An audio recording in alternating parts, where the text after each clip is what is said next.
inscribed in the scrolls of the past. I am the tale that's meant to last. Kingdoms and empires rise and fall. I am the keeper of it all.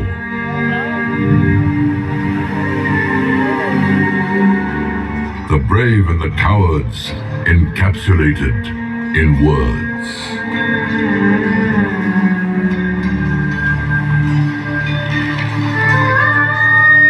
The rise of dynasties and their fall. Omnipresent, I observe it all. This is the story of glorious Golconda.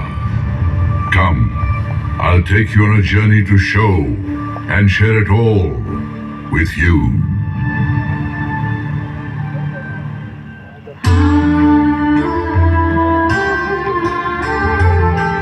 Fort Golconda. The name is interesting, just like its rich history.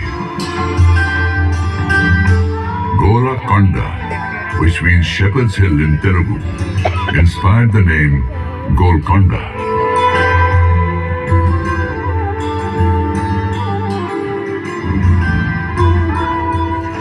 Next to it was a small village settlement named Mangalavaram.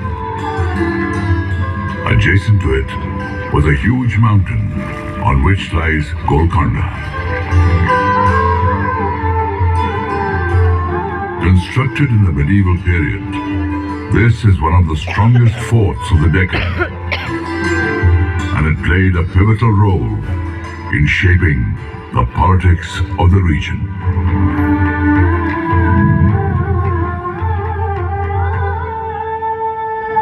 In the 12th century, present-day Telangana used to be known as Teling. Orugalu was its capital. It was ruled by the Kakatiya dynasty.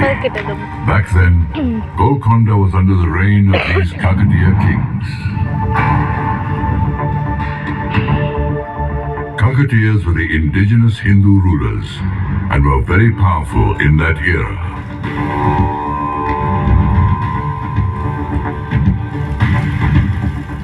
Their fame spread across many countries and started attracting foreign invaders. In these circumstances, Kakatiya King Prataparudra took a bold decision to defend his kingdom.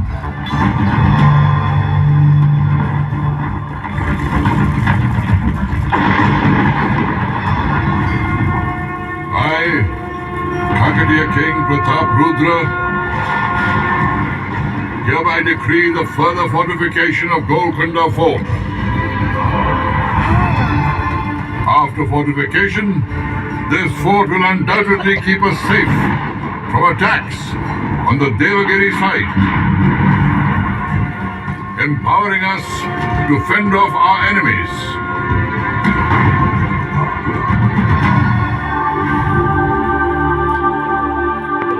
जंग से बड़ी है जंग की तैयारी एकजुट रहेंगे तो पड़ेंगे हम भारी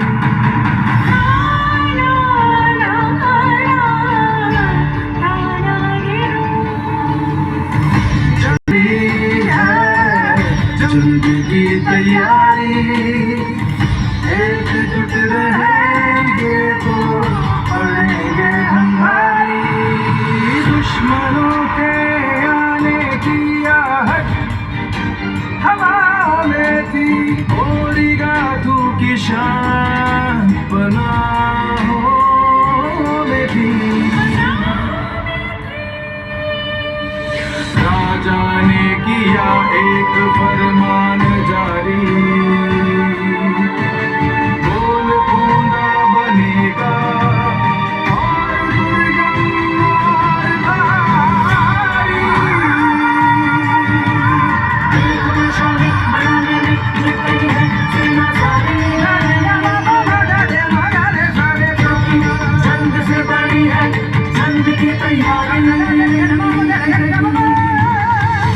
जंग से बड़ी है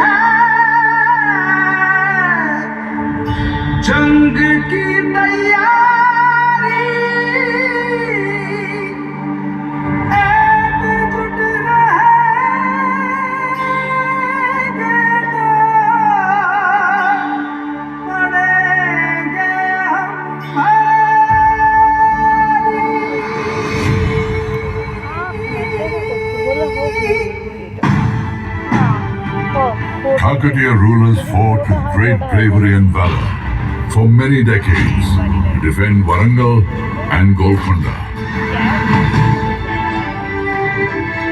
At the end of the Kakatiya kingdom, brave native rulers like Musunuri Pralyanayak fought courageously and drove the invaders from his kingdom.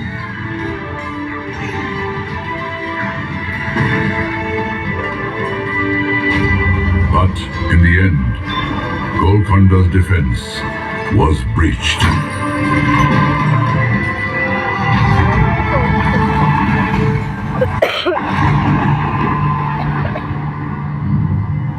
Time took a momentous turn.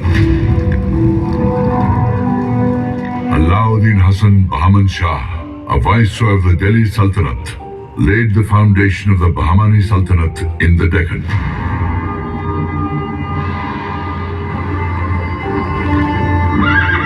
Bahman Shah marched towards Golconda with the dream of conquering Warangal. Successor of Warangal ruler Pralyanayak.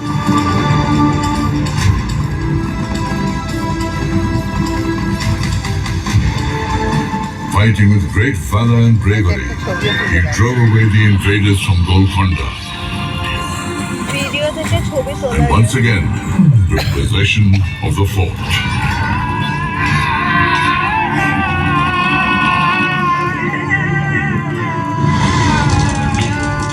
After 2 decades had passed, Rechirla Padmanayak King Annapota Nayak killed Musunuri Kapaya Nayak with the help of the Bahmani army.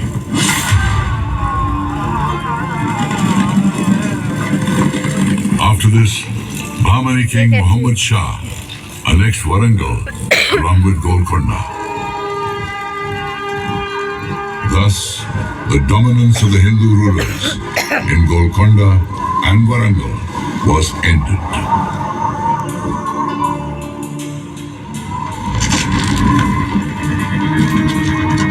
As history, I saw the churnings of a remarkable change at this point in time.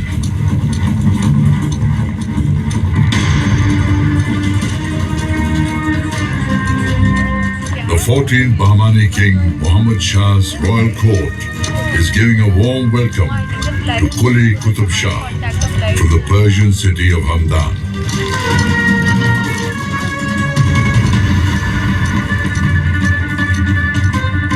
Quli Qutub Shah becomes a Subedar, an important military officer of the Bahmani kingdom. Impressed by his working style and abilities, he is made Qutubul Mulk, or Governor of Telangana. Within 7 years, the estate of Golconda is handed over to him.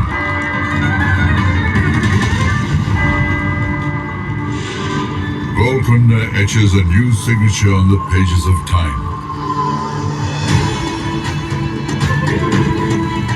Bahmani rule ends. Quli Qutub Shah proclaims himself the Sultan of Golconda.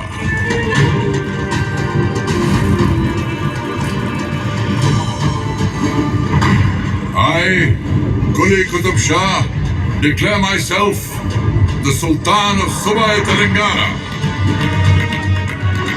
This Sultanate will henceforth be known as Qutub Shahi Sultanate.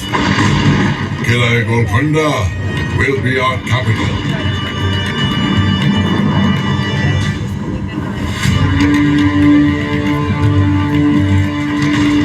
With Sultan Quli Qutubul Mulk, the foundation of the Qutub Shahi Sultanate was laid in Telangana.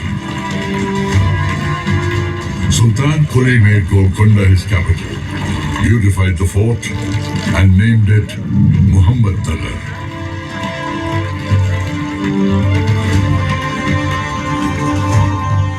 Qutub Shahi Sultans constructed many palaces, gardens, masjids, and many buildings for public use inside the fort in a properly planned way.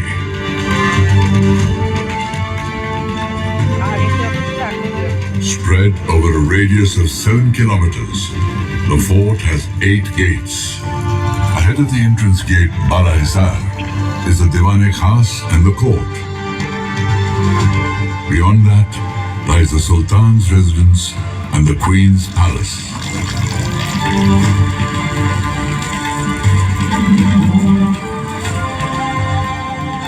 Separate from this cluster lies the Mahakali temple, where even now the popular Bonaru Jatra is organized with great fanfare every year.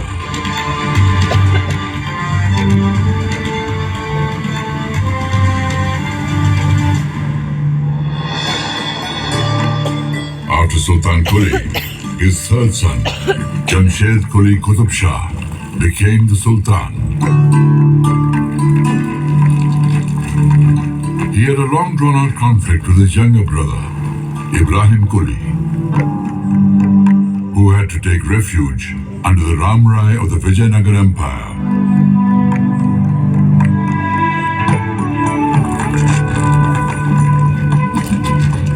Jamshed Quli died after ruling for 7 years. Ibrahim came back from Vijayanagar and declared himself the king.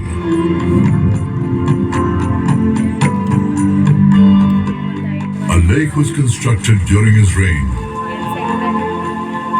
The lake was named Hussain Sagar after his son-in-law and the renowned Sufi saint Hussain Shah Wali. Ibrahim Quli started the expansion of Golconda beyond Musi River, and his son Sultan Muhammad Quli completed this expansion.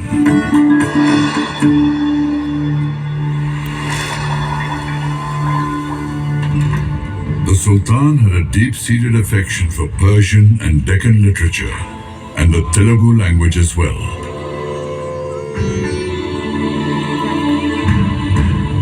He was the first ruler to patronize Telugu education in Golconda. Telugu poets Adanki Gangadhar Kavi, Kandukuri Rudra Kavi, and many other Telugu poets recited poems in his royal court. He appointed Adanki Gangadhar Kavi as the Telugu poet laureate of his court. In Telugu literature, Sultan Ibrahim is known as Maliki Bharam. Renowned Telugu writer Kandukuri Rudra Kavi was awakening the conscience of society through his writings. By writing Yakshagana simultaneously in prose and play formats, he gained such eminence that Sultan Ibrahim Quli Qutub Shah desired to hear his rendition in person.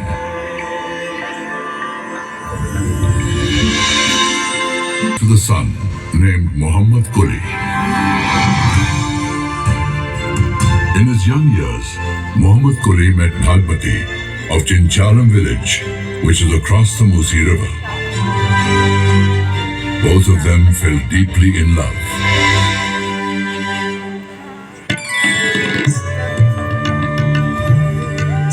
His father Ibrahim Quli realized that for the betterment of the Sultanate, he should not oppose their union. So Bhagmati and Muhammad Quli were united forever.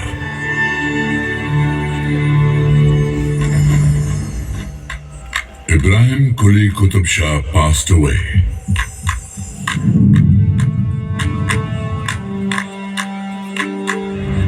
His heir, Muhammad Quli Qutub Shah, became the Sultan of Golconda when he was only 14 years old. Muhammad Quli used to write Urdu poems. He became the first Urdu poet whose poems were published as a collection by the name Kuliyat.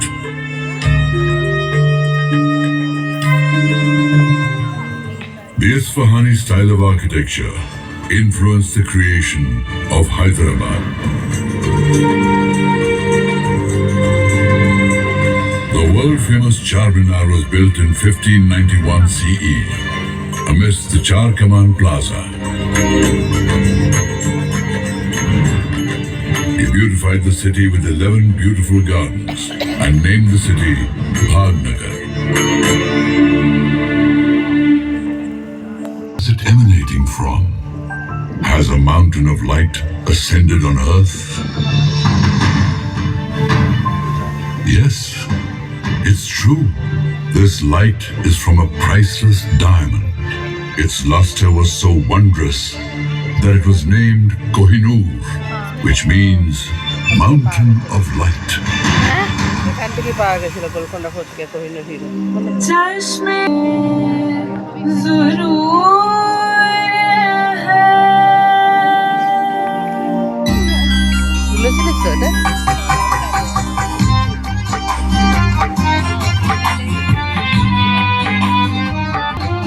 जाए तो ज़रूर है सबसे अलग सबसे जुदा उसमें तो हर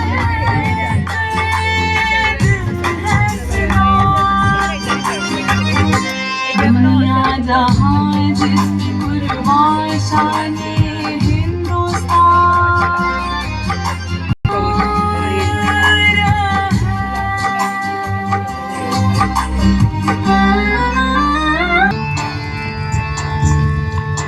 Anointed Sultan after Muhammad Quli, his son-in-law, Muhammad Qutub Shah. Makkah Masjid was planned during his reign. Under the rule of Sultan Abdullah Qutub Shah, son of Muhammad Qutub Shah and Hayat Bakshi Begum, the Telugu kingdom expanded all the way from Ganjam in the north to Chennai in the south.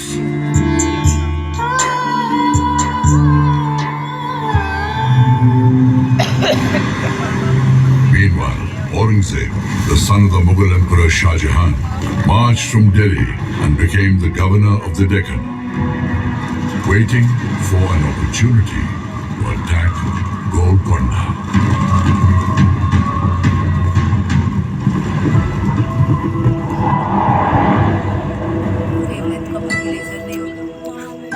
Defeated by force, Aurangzeb resorted to deceit.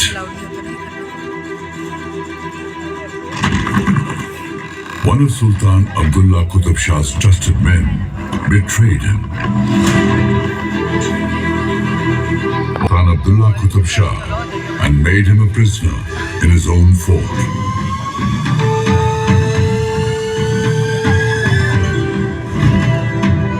Abdullah Qutub Shah's mother, Hayat Bakshi Begum, strategically proposed a treaty to Aurangzeb.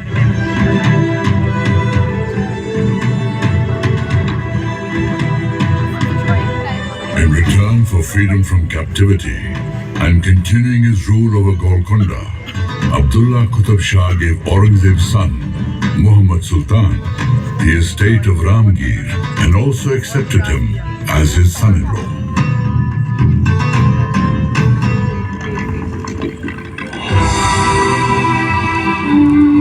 Abdullah Qutub Shah passed away in 1672. His son-in-law, Abul Hassan, popularly known as Thana Shah, was made the Sultan of Golconda.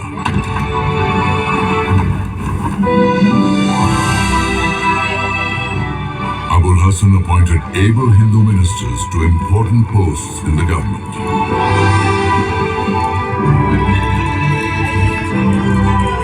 Two of them were Brahmin brothers, Akanna and Madanna.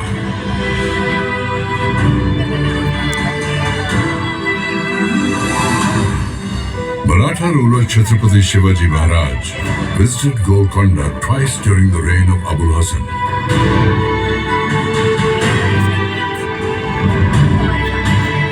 In the year 1672 and then in the year 1677.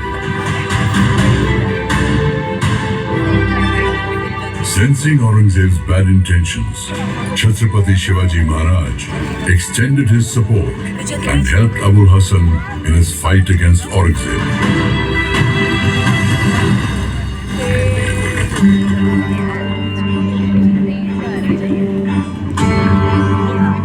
Sultan Abul Hassan communicated directly with his people. One day, Sultan reached Kuchibudi village in the Krishna region. The villagers welcomed him by performing their traditional dance. The Sultan was overjoyed and named the dance Kuchipudi.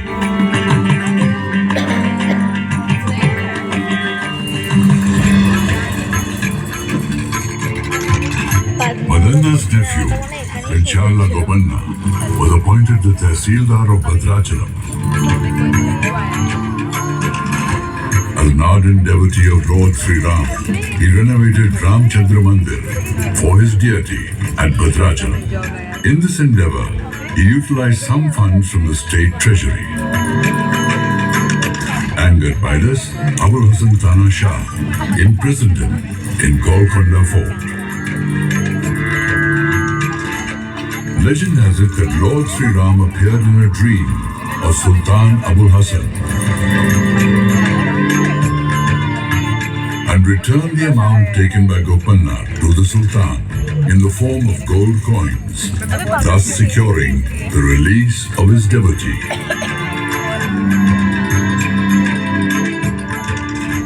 Since then, Kanchala Golconda has become famous as Bhakta Ramadasu. This unique story of devotion to Lord Ram is now part of the folklore in southern India. His devotional songs gained fame as Ram Dasu Kirtan and became an integral part of Carnatic music.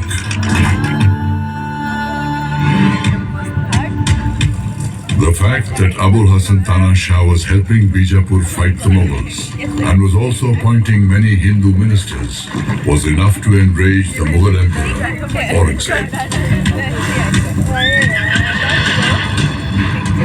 He sent the Mughal army to Golconda, led by his son.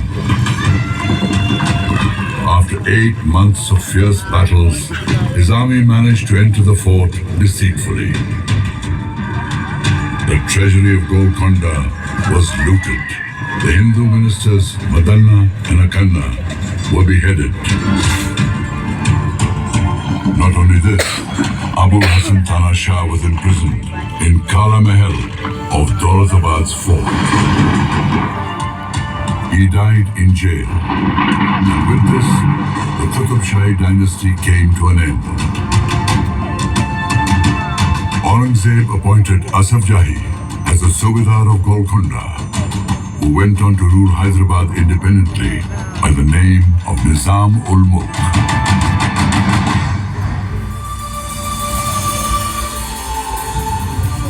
Once the symbol of pride and regal opulence, Golconda's walls, minarets and buildings were riddled with wounds inflicted by the Mughal rulers.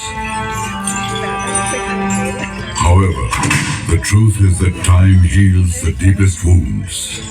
Royalty had its time, but centuries passed and India became independent. In September 1948, Hyderabad and Golconda were freed from Asaf Jahi's rule. Independent India's federal system of governance once again gave Golconda the opportunity to smile.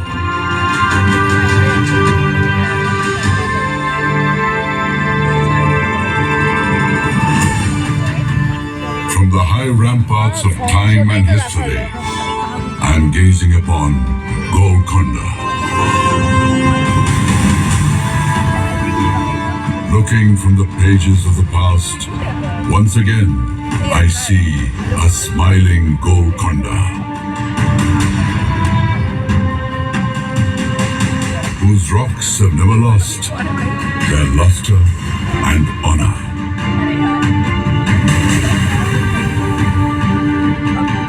Golconda, whose crimson red dawn awaits the first shining rays of the sun, which will illuminate these hills of granite, making Fort Golconda shine bright forever.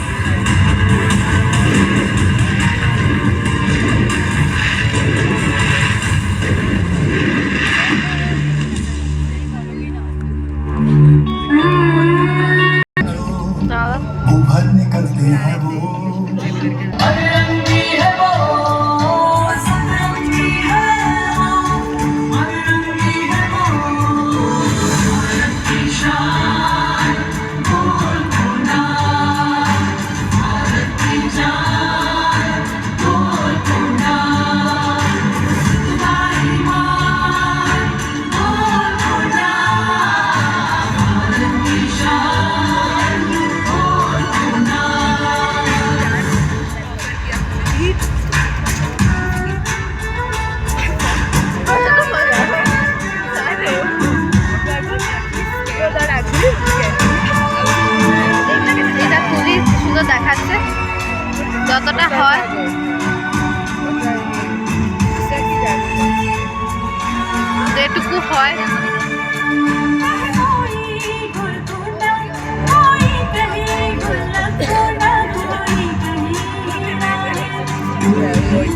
দিলাম।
रुतबा